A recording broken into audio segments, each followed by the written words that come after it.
Well, welcome to this video. Thank you very much for joining me.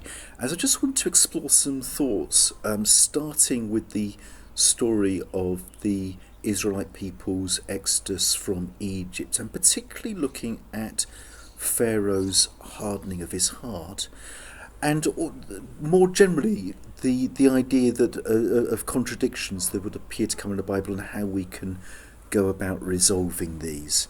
So, if I can then flick across to my PowerPoint. So we've got this form of words which we'll be exploring a bit later. The Lord hardened Pharaoh's heart. Okay, so as we were just about to see, on the one hand, God is telling Pharaoh to let the Israelite people go. On the other hand, we're told that he hardened Pharaoh's heart so that he shouldn't. And there's an apparent contradiction here. So I'm wanting to explore that contradiction, see how we can resolve it, and then look at some other contradictions that that arise. Exodus 6 to 14, my apologies, and then so a few other contradictions which arise and how we can resolve those, and then some thoughts on predestination. So quite ambitious.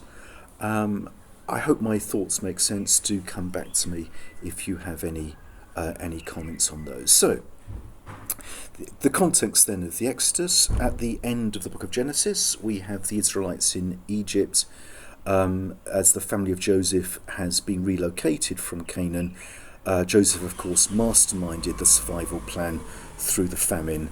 Lots and lots about his discussions with brothers as they come looking for food, and eventually the Israelites relocate to Egypt as honoured guests. But then at the beginning of Exodus, we're 430 years later, and by this time Israelites are a large community that have been put into slavery.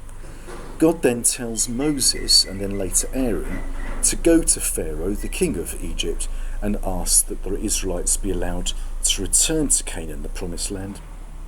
And after a series of plagues, Pharaoh eventually lets the Israelites go. Lots and lots of points of interest in this story, but I'm just wanting to pick up on one of them, which is Pharaoh's hard heart and the way that his heart is hardened. And what we find looking through the passage, so Exodus chapter 6 through to 14, is that there are three forms of words which get used. The first form of words is that Pharaoh's heart was hardened. This is used twice in chapter 7, once each in chapters 8 and 9, so that phrase then, without further explanation, that his heart was hardened. The second form of words that gets used is that Pharaoh's heart was hardened as the Lord had said. This appears again twice in chapter 7 and then twice each in chapters 8 and 9. And then the third form of words is the Lord hardened Pharaoh's heart. That appears right at the beginning of this story in chapter 7, once in chapter 9, and then it continues getting used later in the story where the other two forms of words don't get used anymore, 3 times in chapter 10, 3 times in chapter 14. Okay, so I just want to look at each of these three forms of words in turn. So firstly, Pharaoh's heart was hardened, or I think reasonably to say Pharaoh hardened his own heart. And that makes perfect sense, doesn't it? He's king of a rich, successful country. He has this slave labour right on hand. He's asked to allow the slave labour to go, and he doesn't want to. He wants to keep his riches there. He hardens his own heart. Okay, and that makes perfect sense.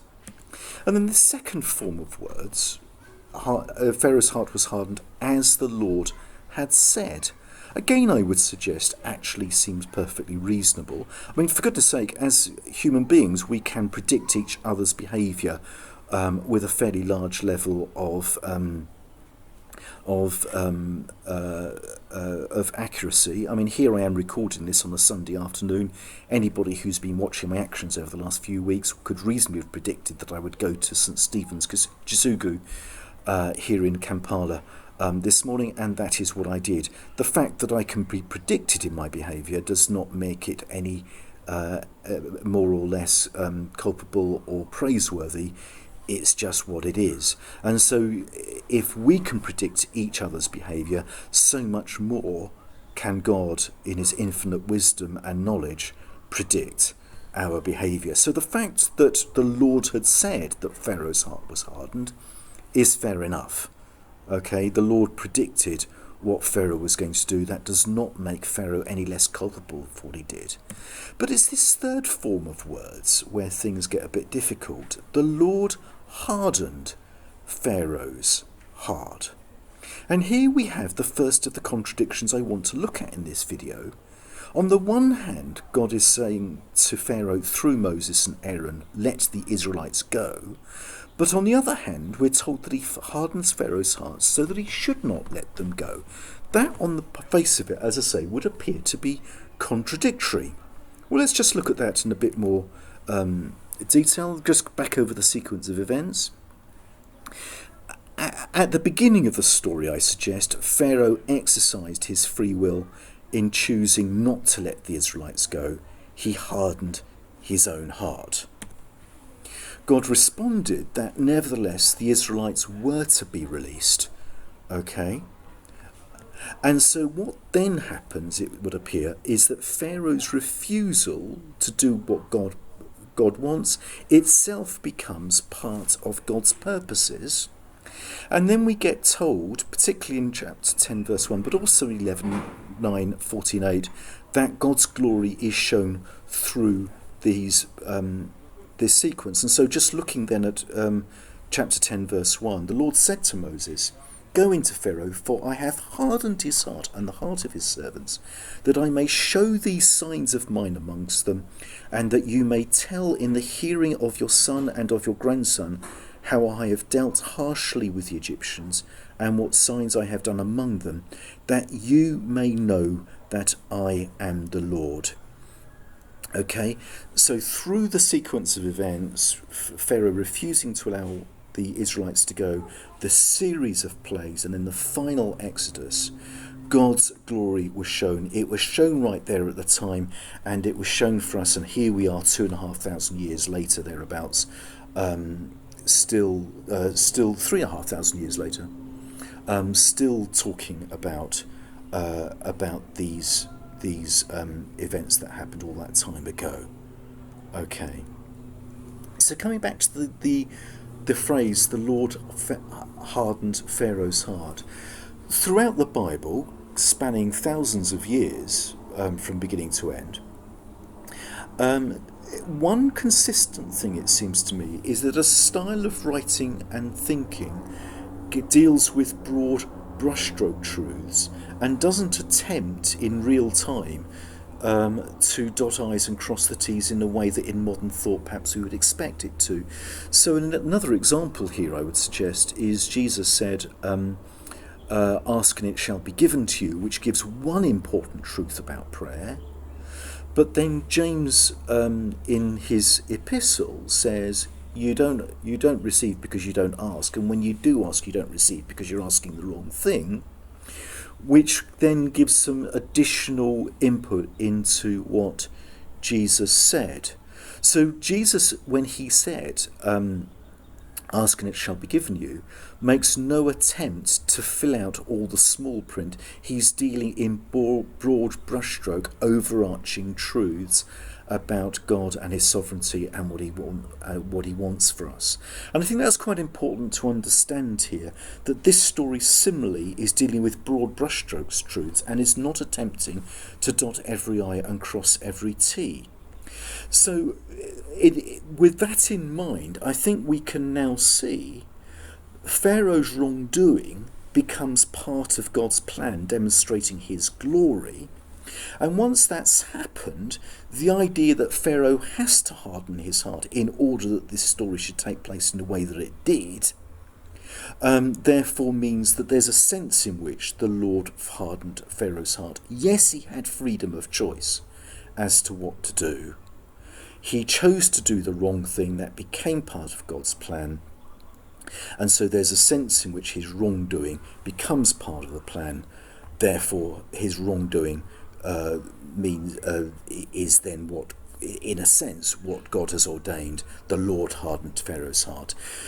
This may not be how we would express what's going on, as I say, with with our tendency nowadays to want to get all the details right, even when we're telling the original story. But hopefully we can understand how this form of words makes sense in its original context. Okay, wanting to look at a couple of other apparent contradictions. So, Judas' betrayal of Jesus, okay. So we're twice told that Satan entered Jesus as he came to betray him. And then also we're told in Matthew's account that as Judas tried to give the money back that he was given for to betray Jesus after the act, he acknowledged that what he'd done was sinful. There's no attempt here to say that what Judas did was right, except that Judas' actions, what he did in the run-up to Jesus' death on the cross and then subsequent resurrection, was an important part of the sequence of events that led to our salvation. Okay? So there's a sense in which what Judas did was essential that we should be saved. Should we be thanking Judas, therefore, for what he did? Well, no, I suggest we shouldn't. He had freedom of choice to do what he did. He chose to do the wrong thing. That God then wrote into his almighty plan Judas' wrongdoing does not make Judas any less culpable than he would otherwise be. He's responsible for his actions. Clearly, had Judas not betrayed Jesus, God could easily have found some other way to ensure that our salvation plan was intact. But another story that I think bears thinking about a little bit is God's use of Assyria to punish Israel. We see this in Isaiah chapter 10 verse 5, which says, "Woe to Assyria, the rod of my anger." So Israel has done wrong.